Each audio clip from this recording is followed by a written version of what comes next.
Live from the apocalypse, healthier than a Lunchable. This is State of the Game. I am your recyclable host, Dano, environmentally friendly.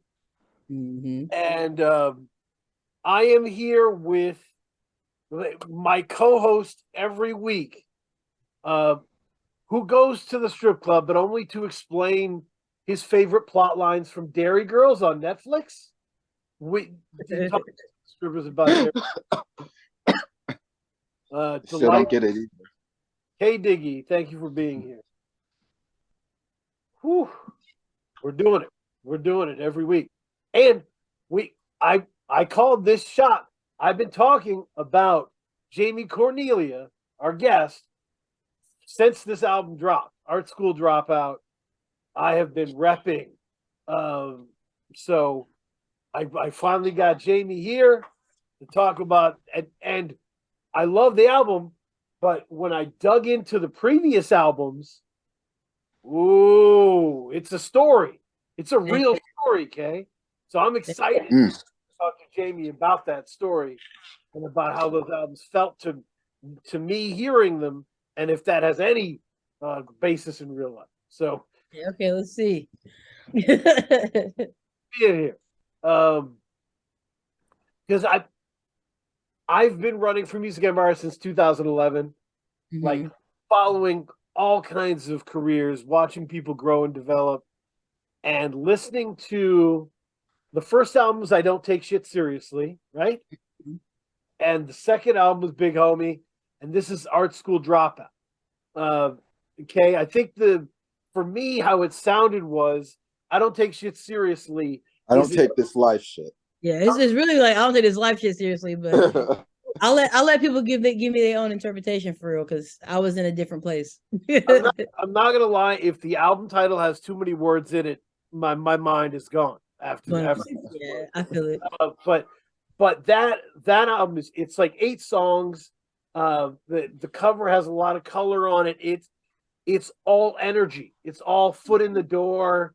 Like, this is me.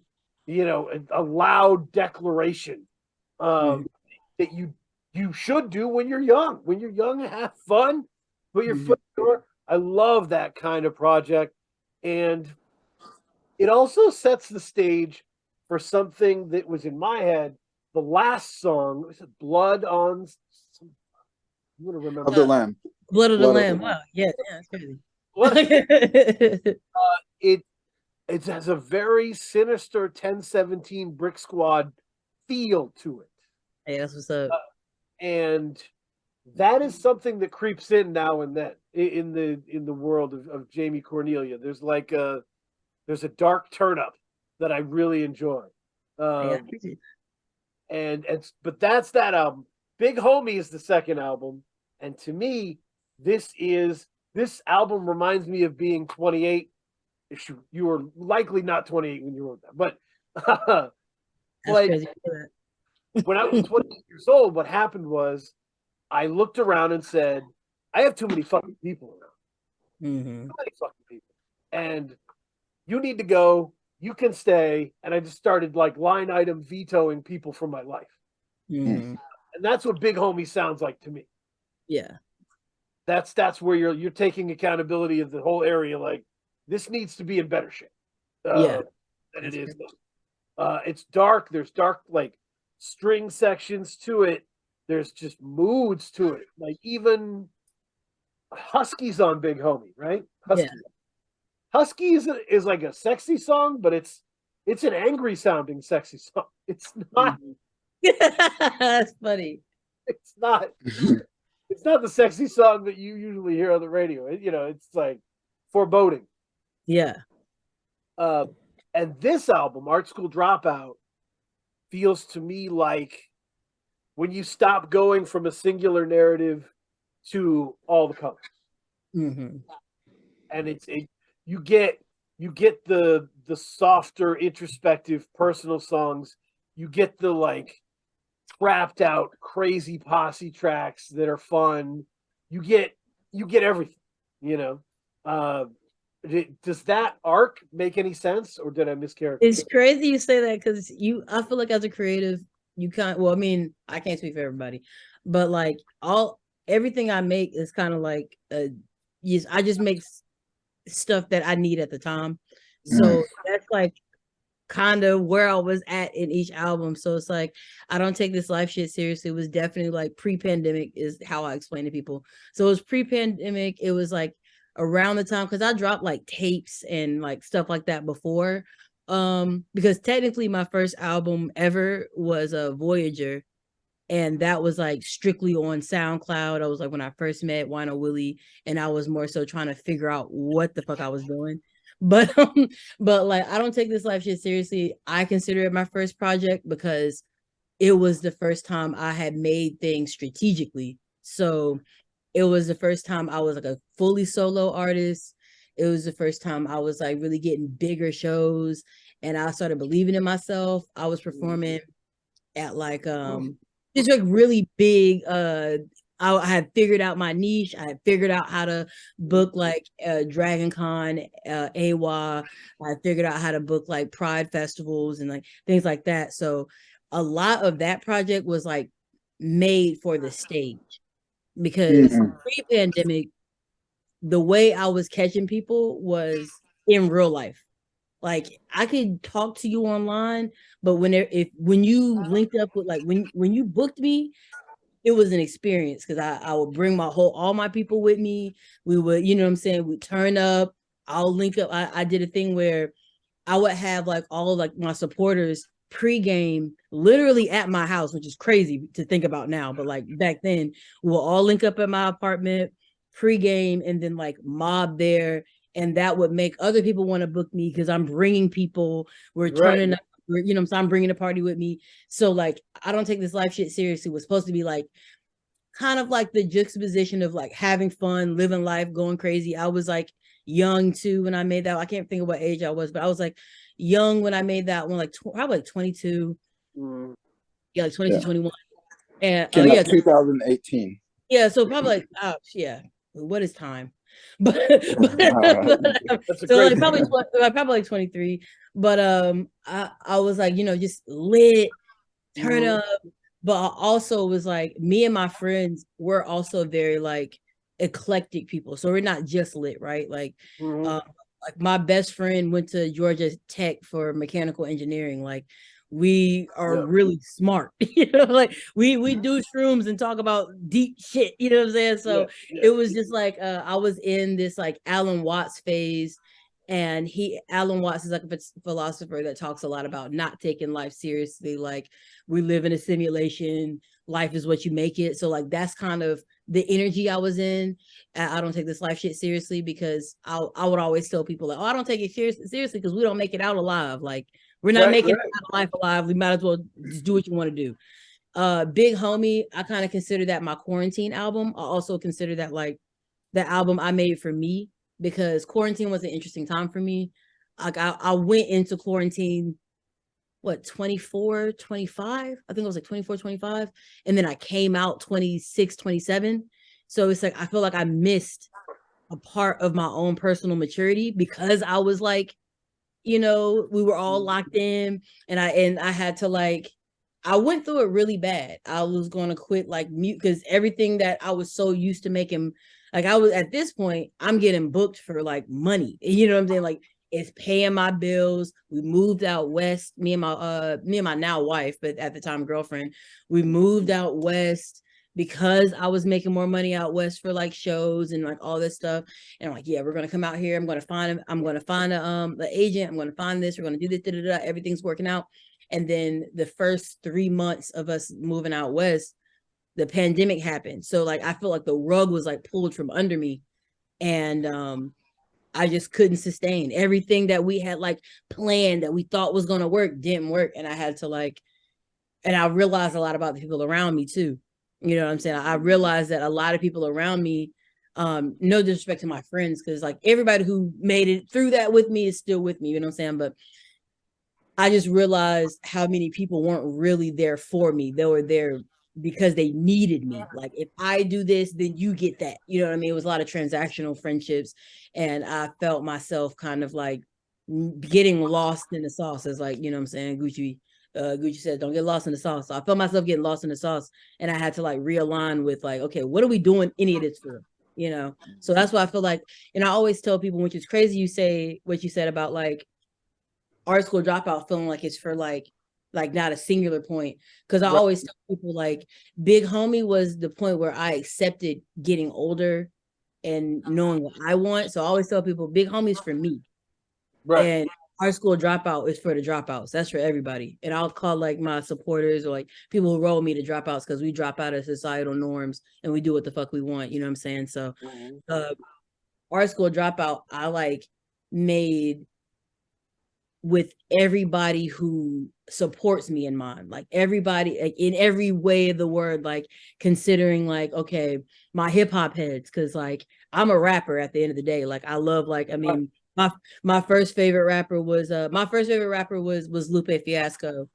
But so it's like I wanted something to like, okay, I want you to know, because around that time too, like between the albums, because I was so used, whenever we were back outside and stuff, people were so used to me being high energy, because they were wanting, I don't take this life shit seriously. They were wanting new ringtone. They were wanting, we don't, they were wanting that kind of vibe. And I wanted people to see like, no, like I can really go with them. So I have like stuff on there that's for like my hip hop heads. I have stuff like that's for like specifically the queer community, because I feel like whenever everything else failed, the queer community really had my back, as far as like I was doing a lot of pride shows. I was doing a lot of like your stuff with SFQP and stuff. So I wanted to make something for that side of myself. I wanted to make stuff for like the punk side of myself, for the people who still wanted me to rage. I'm gonna give you some of that.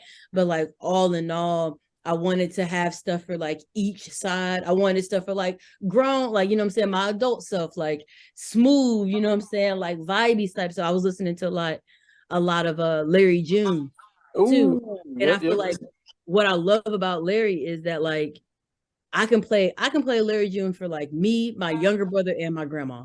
You know what I'm saying? And I was like, I really want stuff like that I can play for anybody. You know what I'm saying? And that was like my overarching thing. And I talk a lot with Grandmaster Wave. So shout out to him. That's like my best friend. I consider him like the executive producer of this album, because literally every day I was working on this album, I was on the phone with my brother. Like he's like my brother to me. So I was on the phone with him like every day, like kind of just talking out things and working out things. He's a real story based type person. So I was trying to like figure out how to world build. And I felt like we were talking about how he has an album called Tales of Infinite Eight, where he parallels, so shout out to that one if you haven't heard it, but he parallels like his life story with like a adventure story, like a quest. And I was like, I want to figure out like what in my life can parallel and be like universally understood. And I was like, oh, dropping out of art school, like that was you know what I'm saying, like I felt like I could really. And then the college circuit, like I've always been like really tapped in with like the college circuit in Atlanta. So I was like, okay, I'm gonna do something like, it's gonna be funny because I'm gonna have the colleges play Art School Dropout, you know what I'm saying? And I felt like and then I felt like dropping out of college is like, it's relatable if you've done it, but it's also like an ethos of like becoming yourself, because a lot of people go to college because they're told that's what they're supposed to do to figure it out and to make it make sense. But then when you get older, you realize that none of this shit makes sense. And life, like, you know what I'm saying? None of it makes sense. You can follow the A, B, and C. It's still not going to go well. So the storyline is like, yeah, when you drop out of college, 9 times out of 10, you got to go do some crazy shit and then realign with yourself. So the real story behind Art School Dropout is like crashing out and then realigning with your purpose. And that's what I felt like I was doing while I was writing it. You know what I mean? Like really like reintroducing myself to my goals. So it's really crazy because you really mapped out like that is exactly how my life was going since the first album. So dope ear, man. I appreciate you for actually paying attention. Yeah, no, you can like that's the great part about rap music is that you can feel the personality of the person that you're listening to, and you can feel that like Big Homie, the audio clips, right? The audio clips of like guard your energy, leave that motherfucker. Like these are things that you say at that point in your life where Mhm. you like you realize that you bring the party, but you realize like some of these people at the party ain't shit. Like Yeah. I'd rather have a smaller party full of people that are all solid, you know. Mhm. And that's what Big Homie definitely feels like. An assessment of that. There's lots of like interesting songs that are like directly or indirectly about betrayal of trust or Hmm. failing out of their own lives and lying to themselves about it in Mhm. a way that like disappoints you, you know, because you know how what they can do. Um, I think anybody who really enjoys Art School Dropout should go back and listen to that order and then Yeah. like understand it. Yeah. It's yeah, that makes And then sense. I even tried to like I wish that I could do because the original cover to Big Homie what just wasn't possible because I was still technically in quarantine. Mm. So I couldn't do like actually Grandmaster Wave took that picture on his phone for for Big Homie or I think he used my camera. But like I just asked him to come through because I couldn't do what I really wanted to do. But I don't take this life shit seriously and like Art School Dropout, they're like intentionally pretty much the same cover to like insinuate that it's a journey. So Ready? Yeah, Kay, how did you feel about that the arc of the album? Yeah, because Dano and I have talked about this many times about as a rapper, your rap persona or who you're presenting on wax has to have like a character progression in order for the you know the for in order for the audience to stay engaged. yeah. Like you can't be rapping about the same thing on your first album that you're rapping about on your 12th album. Right. People Mhm. are eventually going to tune out. So for me, like I listened in the chronological order, and I was able to hear the progression in terms of development of the character of Jamie Cornelia. Mhm. And Yep. what was cool too is that like on I really consider Big Homie a quarantine album because like I produced most of that. Mm. Oh, Like that's most of that album I produced like that's the first one I produced most of. The I don't take this life shit seriously was just like random beats people would send me on the internet. Like some of them like Mingo sent me a pack, so shout out to him, but most of them were just like fans that like also made beats. So it was all just really like party See, live. that would make sense because right. Yeah. I did feel like I listened to I don't take this life shit seriously, and I was trying to figure out like what is the takeaway here for me? Mm-hmm. Like what does she want me to take away? And then when I listened to Big Homie, then things started to come kind of like things started to ferment for me a little bit. You know what I mean? Yeah. Particularly like from the opening track. I mean the what was the opening track? Sorry. It was a call like testimony where I was like kind of Big like, Homie Blues. Yes. oh big so y'all heard it on Bandcamp. Yes. Shout out to y'all because because I had to actually big on Bandcamp is how I intended people to hear it. But unfortunately, the sample I used on Big Homie Blues, I couldn't put that on DSPs. So I had to like make a whole new beat. George Benson. I don't even know, man. Yeah, I yeah. it's like one of those classic samples. Yep, I know exactly. Yeah, they That's got awesome. You could, and that set the tone because I feel like I don't take this life shit seriously. The energy was very rambunctious. It was Right. very like high energy, and it makes sense because you said that you were strategically created that for your stage, Mhm. for the live audience. That would make sense where you'd want something upbeat. So then like when I heard Big Homie Blues, it was like really like it really snapped into focus, and it was very like low. It was like a lower key energy, and it was like a really change in pace for me. Yeah. Yeah. And then once you get to Art School Dropout, it feels like all the tools are coming together, you know? Yeah. Yeah. And it felt more like, because the second album, like, it felt much more focused. And then that focus carried on the Art School Dropout as well. Like, yeah, that's dope. The Larry June point is interesting. I think what I think the superpower for Larry June a little bit is so if there's like a basketball thing when they talk about James Harden, they say his strength is that he doesn't let the game speed him up. He moves at his pace, and Larry June does that because the game does speed you up as an MC. It puts pressure on you to do cool shit other people are doing, right? And to sound like how other people are sounding, and to mimic flows, and Larry June just moves at this speed that is just his dimension, regardless of whatever is cool or going on. And that takes ice cold composure. Yeah, and it also takes like you really gotta fuck with you. You know what I'm saying? Like a lot of these people, like not trying to be like that, but a lot of these artists that I meet or like I see in the scene or whatever, they don't like themselves enough to like really stand on themselves. You know what I mean? Because there was even a point where I consider Big Homie my slept on album. I feel like every rapper got that one. Like, you know what I'm saying? Like I always consider Big Homie my slept on album because I was so like I was almost like forcing myself not to. I was really associated to like punk rap music. I was really associated with like jumping around on stage. I was in a punk band for like 5 years. I was really like associated with like that. And not saying I don't like that kind of stuff, because I mean I got stuff like that on my new album. Yeah.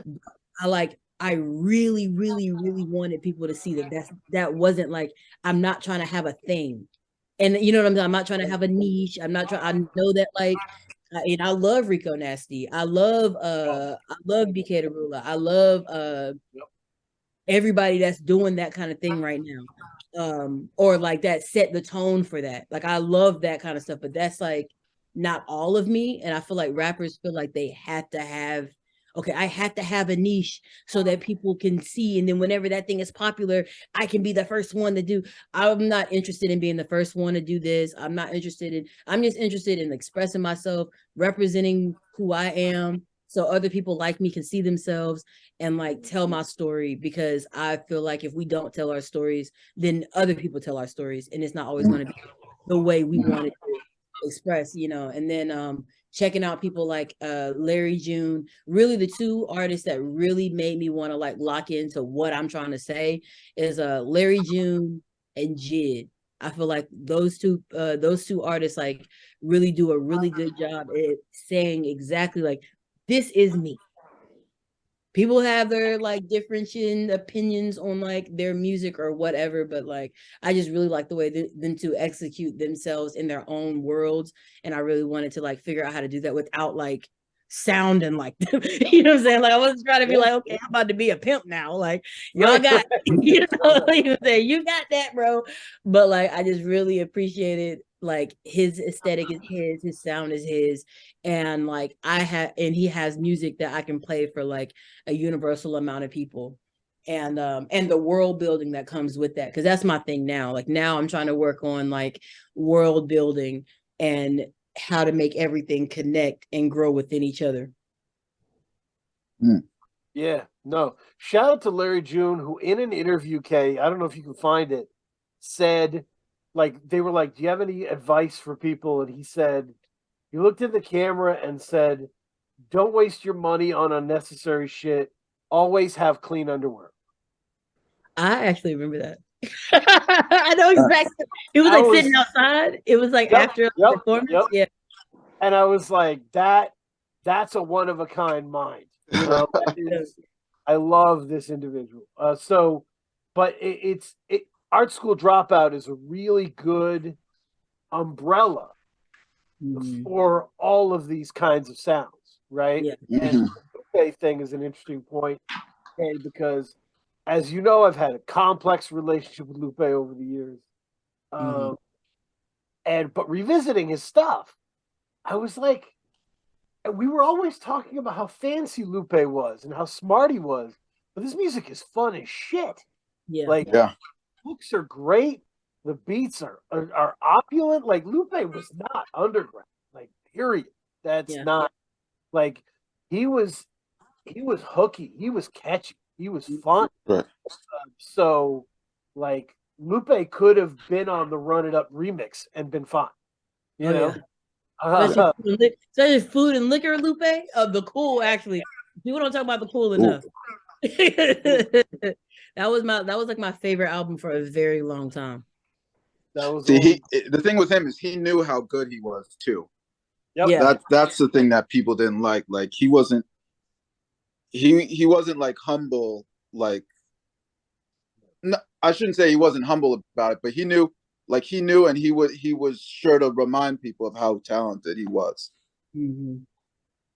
Yeah. No, if you're into like an intelligent rapper, it's hard. It can be hard. It's hard because it's like, especially nowadays, like I feel like back when I was, because I was listening to like the Cool in like what, middle school, high school, but I remember like back then it was like every rapper had their own space, you know what I'm saying, to breathe, because it's like I was really, and then but everybody also like had hubs, so I was listening to like Lupe Fiasco, the Cool Kids, you know what I'm saying, like that kind of stuff, which at the time felt underground, you know what I mean? And then like my first year out of high school, like when I got out of high school, that's when like this SoundCloud era started happening.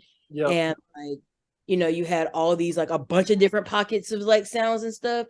And I feel like now we're in a space where it's like so many artists that like I don't know, it's just hard to be declarative. You know what I mean? Like it's hard to be like declarative about what you're trying to do, because it's so many that like almost like everybody is like, oh, we're all here now. Okay, we're all here now. Okay, and then you have like, I mean, not to get conspiracy wise, but then you have like industry plants and like industry situations to where it's like, okay, we're all here now. Like people are like literally erasing their old selves to be rock stars now. You know what I'm saying? Like, so it's so I just really appreciate when I see artists that are still declaratively them, clearly like, okay, y'all are doing that, that's cool, but I'm doing this.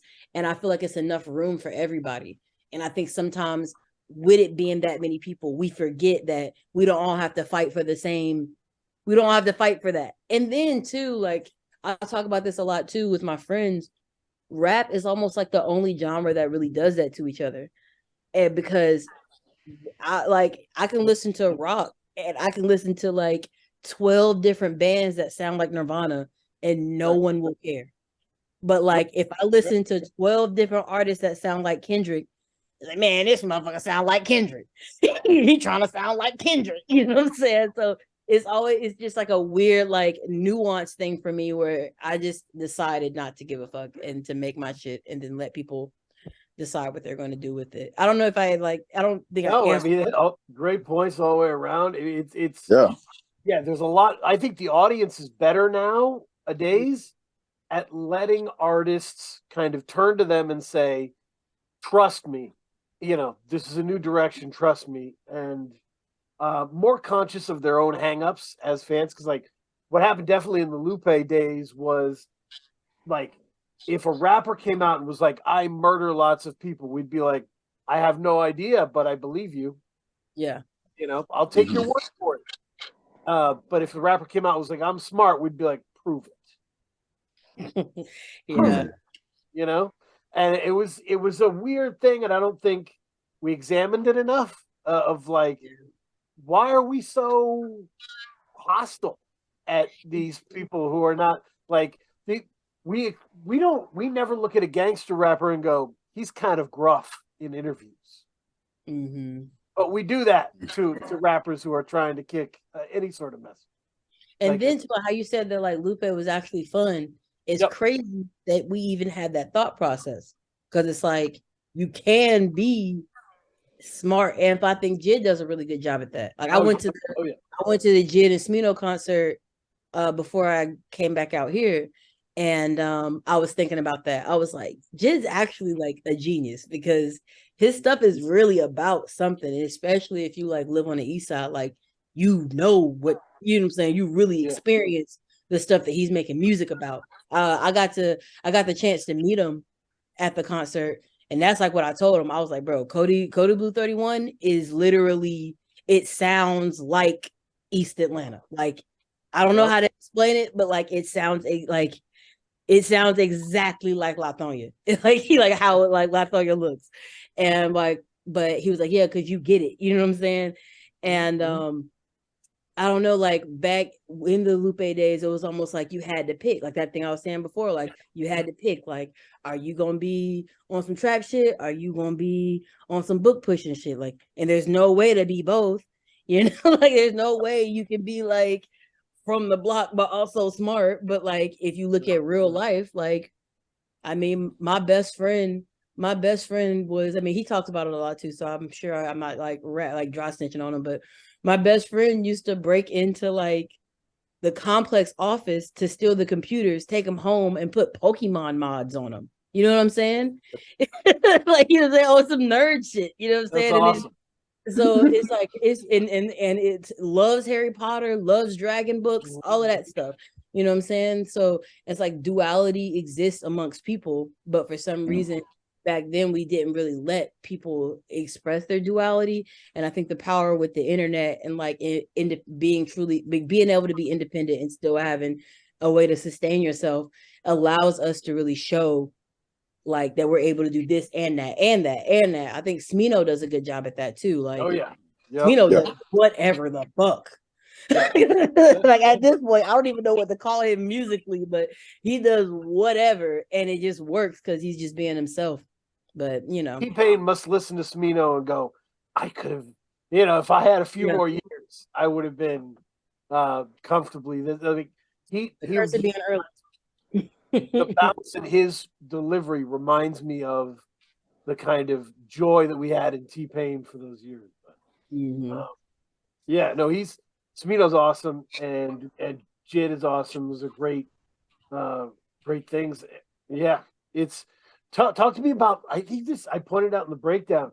Art School Dropout's like 45 minutes long, and this is now an environment that's like very pro 30-minute album or less.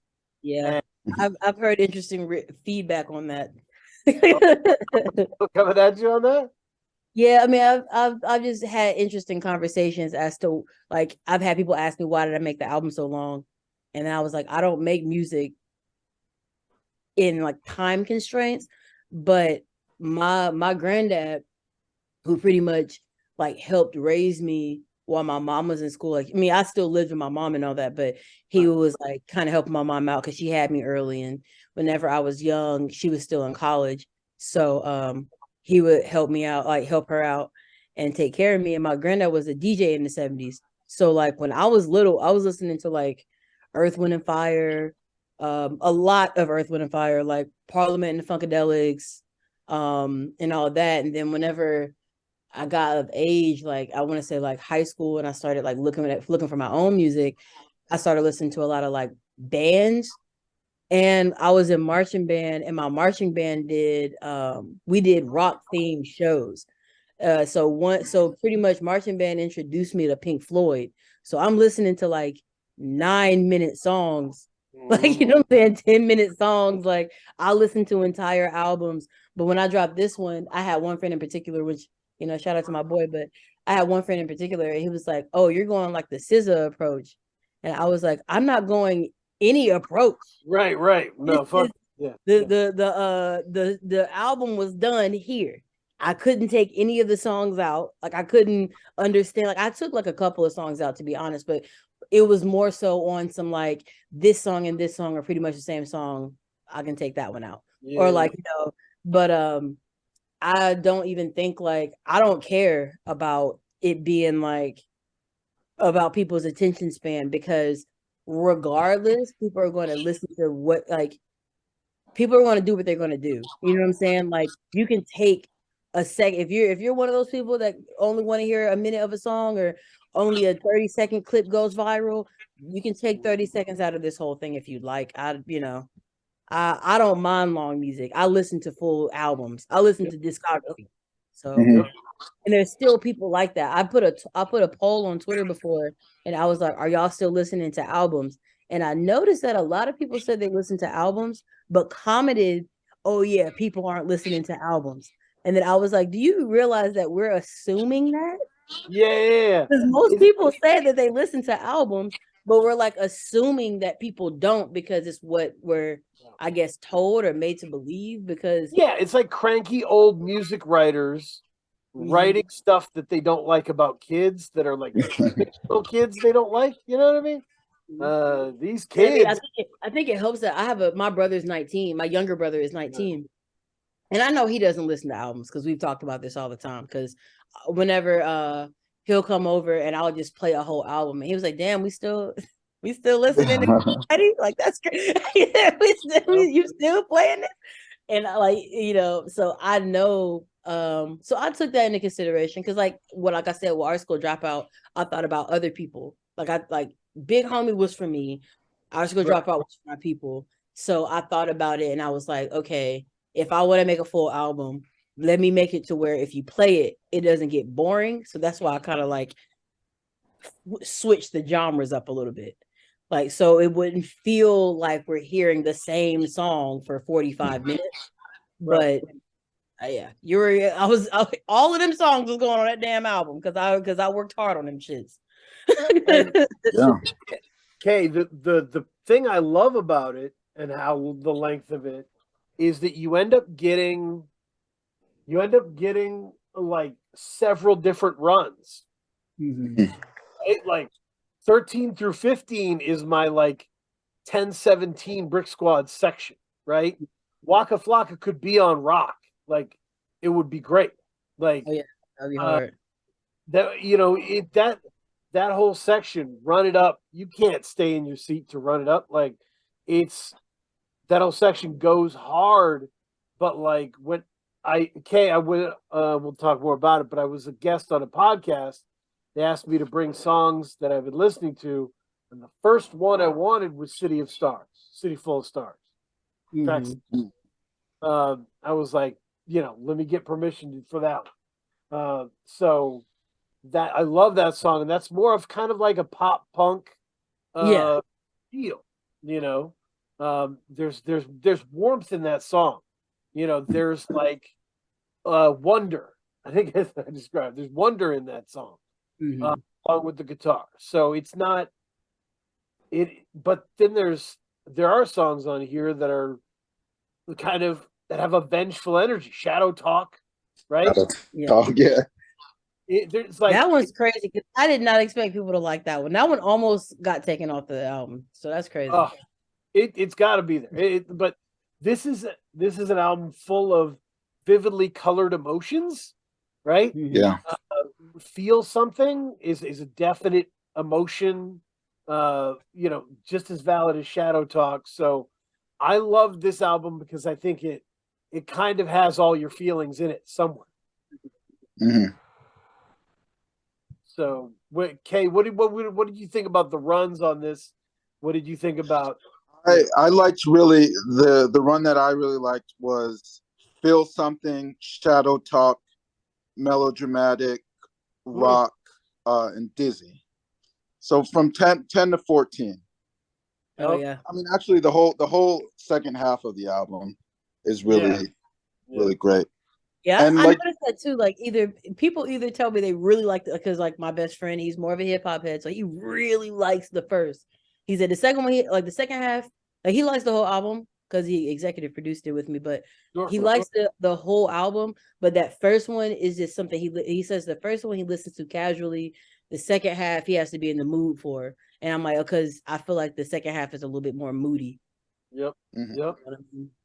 Yeah, the first half is definitely something that if you regularly listen to underground hip hop, you'll just enjoy being in that space, right? It's like thoughtful and groovy and interesting perspectives and, you know, great raps. And then the second half, the energy just turns way up. Yeah. And it's, I love having both, you know. It does feel like we get two albums for one on that. Yeah. And what was the processing of the sequencing? Like, how did you have different versions of the sequencing, or did you know pretty much this is kind of how I want it to go? It was kind of like a jigsaw puzzle. So like I just made music for like a while. So I just like was making stuff, and whatever I would like feel something intensely, I would like write about it, make the songs and all that. And then then when it came to sequencing, I was putting it together to where it makes sense. And then I was putting then if it felt like a shift or a crazy jump, I would put like that's where my interludes will come in to kind of soften it up. Cause there were some parts where like, I'm to this day a little iffy about like how I shifted it, but like I was like, I'm not finna let the perfectionist come out, you know what I'm saying? But ideally I wanted it to set the tone of like, okay, I dropped out of school, I'm going to do it myself, I'm going to create, like I'm highly motivated, I'm, you know, doing all this stuff, I'm kind of known for being like super DIY, like hustle mentality, and then I wanted to also like kind of highlight that experience of crashing out and what that meant, what that experience was like for me. So I kind of feel like feel something is like the start of the shift, you know what I'm saying, like right after kind of like experiencing this and like realizing that like people don't really value art as much as you would like for them to, and all of this, and now we're just like turning up hard and kind of lost a little bit. And then so I wanted it all to make sense like storyline wise. And then I was like, okay, when are we going to actually crash? And I think I was like, okay, whenever Dizzy happens and we're kind of like mocking but also talking about like the idea of like acting hard and like, oh yeah, I'm such a super tough, you know, I rob niggas, you know, like all of this stuff, like, but it's not real, like, and then you end up crashing out because you're trying to be something you're not. And then it goes back to like, okay, that's why I say we interrupt this program to tell you the truth, like, okay, what's it you? What part of all of this, like everything you're doing, where does it align with your personal spirit? And then you at the end realize like, okay, same difference. It's like, okay, we're all really trying to do the same thing. We're maybe come from different backgrounds or all of that, but we're all really trying to like, you know, elevate our situation and run it up. And we all have different motivations as to do it. But like, we like at the end of the day, we're all trying to get out. So that was really like the sequence. I wanted it to show like the shift between going from individual kind of mindset and like all this fake shit, you know what I'm saying? Right. To like realign into like your actual source and really understanding that like we're really all trying to, we're not like we're all gonna make it, but like we're all trying to figure out what the fuck is going on and how to take care of ourselves and how to sustain whatever that tribe looks like to you. So that's really where this like the concept of the sequencing was. Like I was picking the songs up and putting them together to where I was like, okay, how does this make sense? How does this make sense here? There's certain parts or certain songs where I didn't know where I was going to put them, but I knew they had to go there. So like earlier in the project, like Routine, and I felt like Routine had to go first because that was whenever I dropped out of school and I was trying to be like by the book, like, okay, green tea in the morning, do this, exercise here, get right, you know, real formulaic because I thought that's how you had to be. And then asking myself like, okay, you got potential, but like, what's the game plan? What's going on? You know, so I don't know. I really tried to like kind of mimic. I really feel like now actually saying it, I really feel like Art School Dropout was me explaining I don't take this life shit seriously to Art School Dropout in one album. Like my process from like my early 20s to like right now, all in one. That's awesome. No, and Kay, the important thing about the sequencing that I think you just pointed out, Jamie, that I don't want to go unnoticed, the intentionality of setting apart the audio skits, right? campus radio is really important, right? There's like these get on there where it's like, we're gonna be right back with an interview with someone who's a barista and an artist, and balancing all this stuff, and it's like you're inventive, you're building a fan base, but you're dead ass broke. How does that feel? Yeah. Goes into the next song, and you're like, oh wow. That's a real point that was made, and setting it apart in the track listing draws your attention to the importance of that. And back to telling the truth, that is another skit set apart from the song that, it's you in a declarative voice snapping people back into it. Yeah. Yeah, I appreciate that. Y'all really paid attention. I'm really thankful. We do. Yeah. But yeah, I'm glad you were able to listen to it, Kay. And then my other question about is, you have a lot of guest features. Can you talk about how did you build like this network where you have, let me count, 1, 2, 3, 4, 5, 6, 7, 8. You've got 8 guest features on it, and they all have like unique voices. So like, how did you build this network where you could call someone and be like, hey, I hear something that you sound good on? I think like the big thing that like where people don't get their features back, I'm gonna be real. I'm known for delivering. So it's like anything I start, I finish. Like there's not too many things that I've done that people see me do that don't make it to the finish line. So I think like people have a trust, and if you're a part of something that I'm working on, that is going to be finished, and it's going to be intentional, and it's going to be of quality, and I don't mind paying. I don't mind. All my splits are done correctly. All my like, what I'm saying? Like that's first. Like everyone, I'm kind of thankfully, since I have like a little bit of skin in my city, like people kind of know what I do already. It's not like I'm like a newbie, and they know that I'm very serious about my work. So I think that really helps. But also like I'm really intentional about who I reach out for things. Now, mind you, it's 8 features, but like I probably hit up about 15 people to be on things, because I'll hear like, oh, I hear this or this person on this, but or like some of the songs with 2 features is because I hit up 2 people that I heard on it, and they both sent it back to me. So I just like, okay, let's make room. You know what I mean? I think too, a lot of times people don't get their features back, or people don't end up working because they don't get songs that like make sense for them to be on.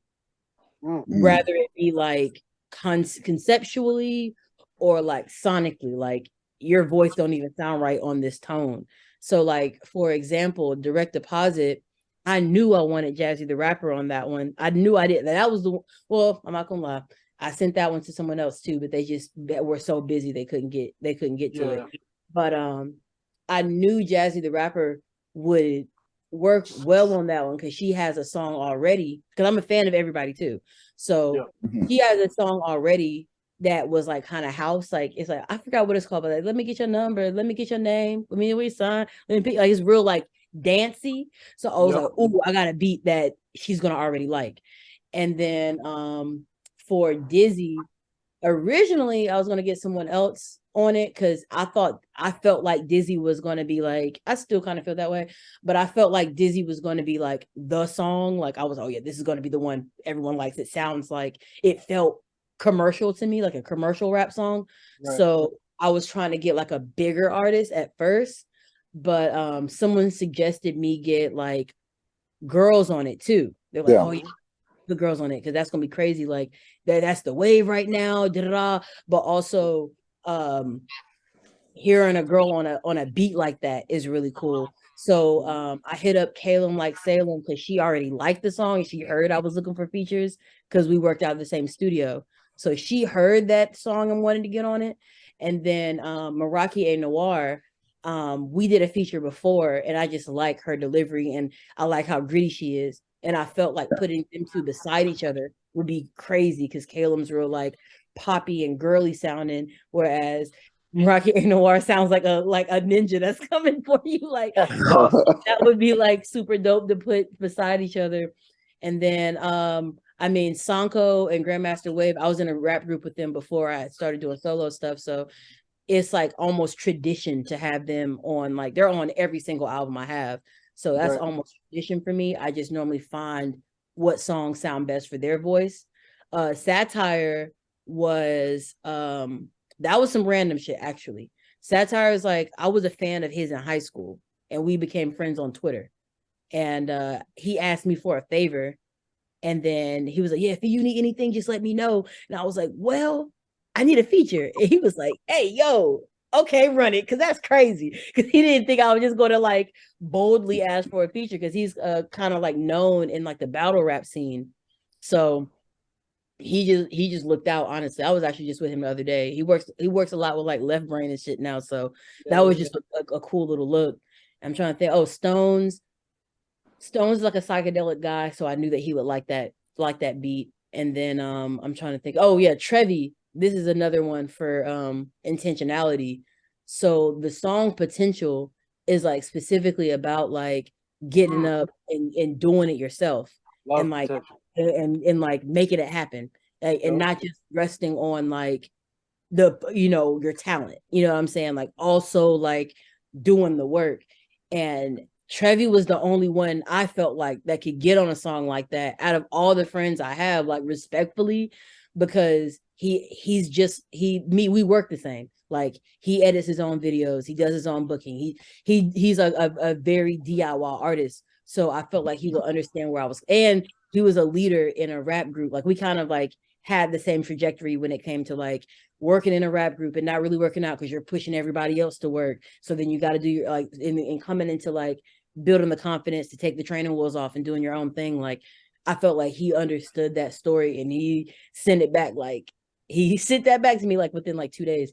So I think that's another thing too with getting my features back and like really building that network, is that like there was like real intention behind, okay, this person would understand this and this person would understand this as far as either storyline or little tone of voice. And then like, oh yeah, I forgot about Zach. Well, Zach Manson, he's a rock star, so I had to get him on rock. Like Zach Manson, that's just whatever. I was actually trying to get him on something else because I was trying to pull him out of his comfort zone. But when he heard that beat, he was like, "What is this?" So I was like, "Yeah, let's let it." And we grew up together too. Like me and Zach, we grew up together. And like I knew I wanted somebody on rock. Like, of course, not to like do that, but like who was really in the field for real. Like I didn't want nobody getting on no song about fighting nobody that couldn't really fight. You get what I'm saying? Like he really came from that. So like I knew I could like talk like that with him and it would be real, because that's my thing too. Like I'm not trying to get on no song and fake kick it with nobody. No, I mean, and Kay, by the way, as you know, I wake up to rap music. I have rap music as my alarm. Potential is a great alarm wake up. Shout out Sean Taylor. She told me that too. That's crazy you said that. I wake up to it.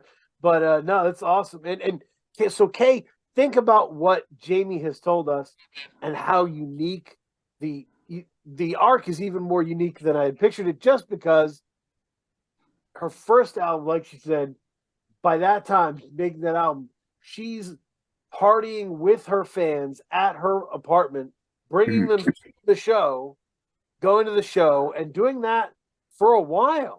So because when you said that you made Big Homie for you and consciously made this for your people, for the people who follow you, I was like, man, that's such a conscious distinction. That's like high level to be able to go, yes, this one was for me, but they can't all be for me.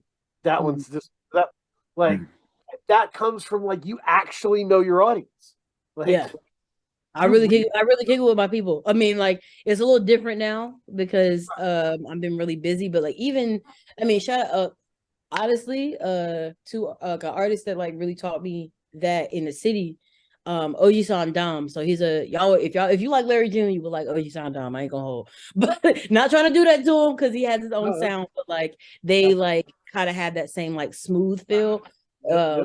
But like OG Sandam, he's based in South on the South Side, and I remember the first time I went to go, because I'm cool with Flock and Franco, and they're like his boys, and they brought me to one of his shows, and he's the one that put that in me. Like, he's the one that, like, we met at his house. All his people met at his house, and then we caravanned to his show. And like, he was really like, and he's really like, now a lot of artists try to do this and it doesn't feel intentional, but he really like, whenever he shakes your hand and like looks you in like, thanks for coming, man, I really appreciate you coming out, you really feel that. And then so whenever I like experienced that from going to like, I want to say it was either his show or his video release party, it was one of the two things. So whenever I experienced that with him, I was like, this is the feel that like, Right. we already kind of do this. Me and like when I was in a rap group, we already kind of do this after we get off stage. Like when we used to get off stage, we stick around and like talk to everybody and thank, you know what I'm saying, take the pictures. We chill at the booth where we sell the CDs and the t-shirts and like talk to everybody. Like we were already doing that at the shows, but it's different when you're at someone's like house.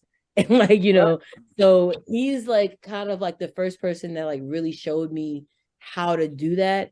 And like now with the internet and like, I guess with like group chats and Telegram and Discord and like going live stream, shout out to Wiz Khalifa, you know what I'm saying, with the data days, you know what I'm saying, like really being able to like do that kind of stuff with tech. You don't have to like open your home, and you can protect your personal space, but still have real life conversations and communication with your fans. So like I spend a lot of time talking to the people that support me. You know what I'm saying? I have like I have like an actual Telegram with like actual people that support me, and like, you know, we really talk. I really let them know like, hey, I'm working on this. I send demos and like all of that. So like I really know my people, but I know like it that's takes such an advantage. So many people are putting out music to a set of people they have no idea who they are or what their taste is.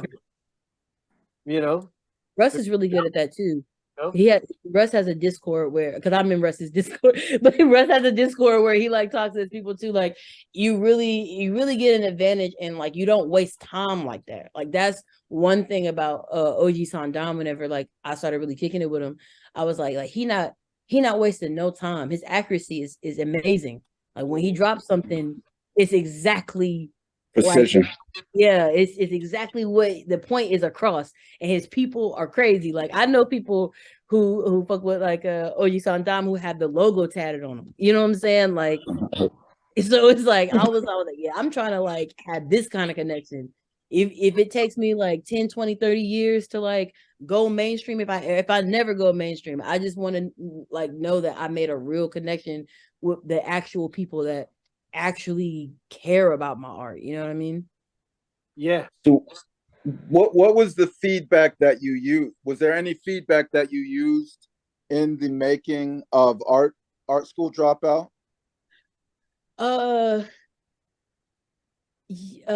Really it's on the technical side.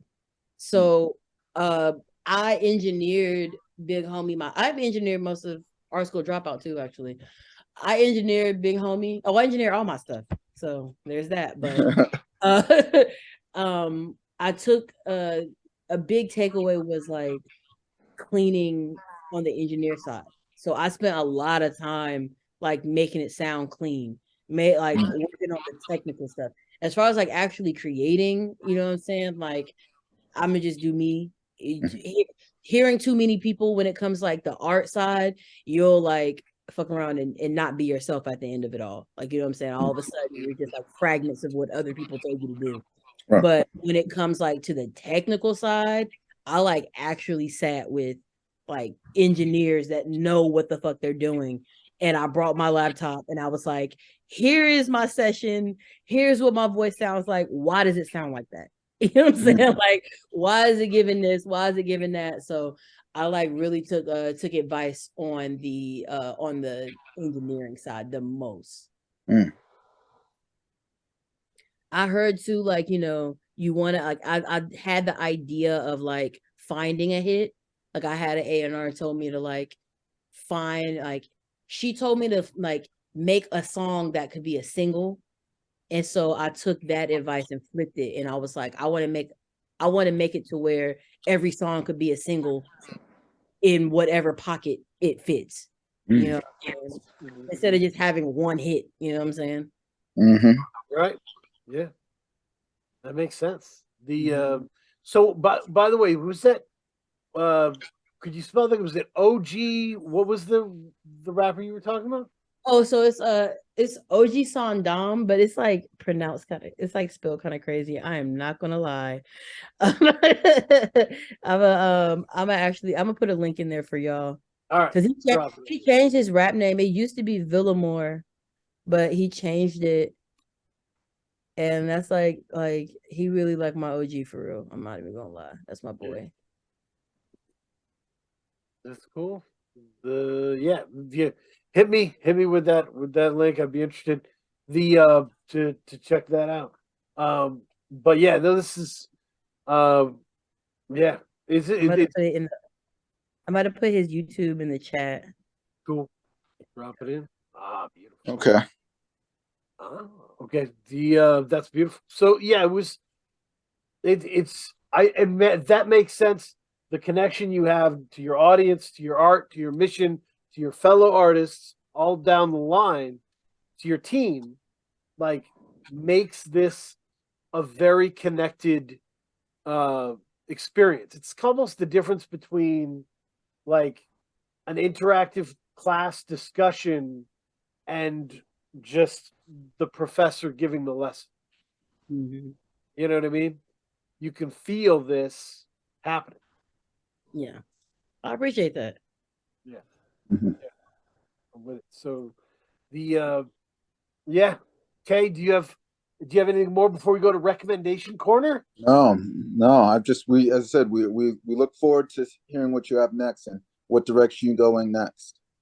Thank you. Yeah, my anticipation or my hope is to push this album for like the full year and drop videos. Like I want to drop videos for every single song, but I want to like pace it out throughout the year. Let it breathe. That's smart. Yeah, because I mean, a lot of artists are they do one project and they're already focused on the next one, and instead of letting a project breathe and just living. And it's okay to like it. Like I guess that's my advice. People sometimes they worry. I think we talked about. If you want to be prolific, that's fine for 30 or 40 songs, but after that, it's going to have a hard time catching up, right? I got other things going on in my life, but and some people got depressed by that. I was saying, look, just make sure if you make 3 albums or 4 albums during the year, you know which one's the big one. Yeah. Right? Like you need to have a tentpole album that leads people to the rest of your work. You can't just dump a buffet on them and say, here, do it. You know? Not fair. People have lives. So that would be my recommendation there. But to recommendation corner of what we were doing, I was just listening to an interesting album today. Mixtape legend Shy Glizzy dropped a new album called Flowers. And it was interesting, and it was kind of like him trying to grabbing back his spot in the spotlight. And what I love about rap albums is you can start with what you think your mission is, but the album will pull your heart out and find the real mission, right? Yeah. So like the beginning of the album is like Chris Brown feature, and the real is back, and it's like I'm here and I'm taking my spot back. By the end of it, it's old friends, new ops, and another Thug song. By the end of it, it's very mournful, and it's very spiteful to the people he was in relationships with previously. There's a lot of stuff that is dealt with that you almost feel like, I don't even know if he knows he's dealing with this right now. Yeah. I don't even know if he knew he was going to make this kind of song, And it's a long 20 songs. You know, the last one's called "Pain Lasts Forever." Like by the end of it, it's just it takes itself over that way. It's a really interesting listen that I'm enjoying. But yeah, and the podcast is called that I was on. It's called Unseen Underground by Unseen Rapper, and it is a podcast with rappers that are great rappers, the underground scene, but it focuses on your dreams and your encounters with the supernatural. That's crazy. So I was like, oh, I hope he asked me to be on. He did, because I have these I have some really like a top 2 dreams that are pretty intensely interesting. One of which I was a goon for a supervillain. Oh, that's crazy. That was pretty. It was. Oh man, I'm intrigued now. And I walked through every bit of it, so it's a lot of fun. The interview's great. Unsung is a sweet gentleman, great rapper. So yeah, when that drops, check it out. He did 2 parts of Teddy Faley, Kay, that are great. Wow. Jamie, what do you have for recommendations for the people? Right now, so there's an artist out in South Carolina. Shout out to Columbia, South Carolina. Named Swank.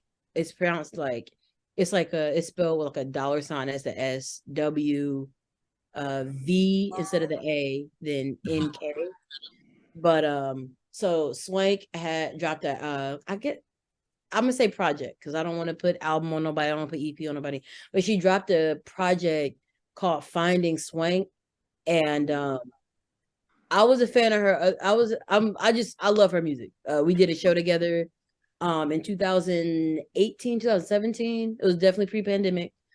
But it was like an all-female show that this lady named Vibing with Cree is her Twitter tag. But so I've followed Swank for a minute, and it's kind of like how you were saying, like how you kind of see people's progression.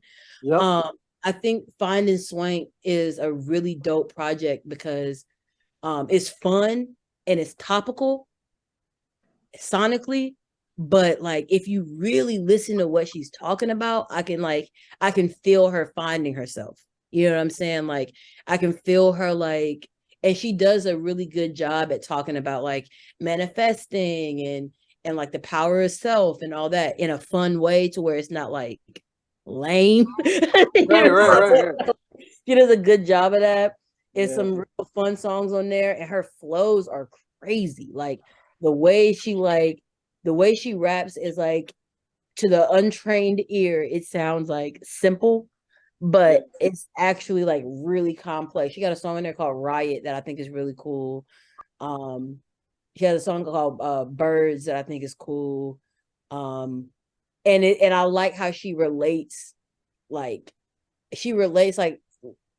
and honestly, like street shit, but like she makes it relatable, and it's not like overly done. Like, you know what I mean? Like it's not like she rapping about killing people and stuff like that, but it's just like, you from that, and I feel you, and it's not like a caricature of like, you know what I'm saying?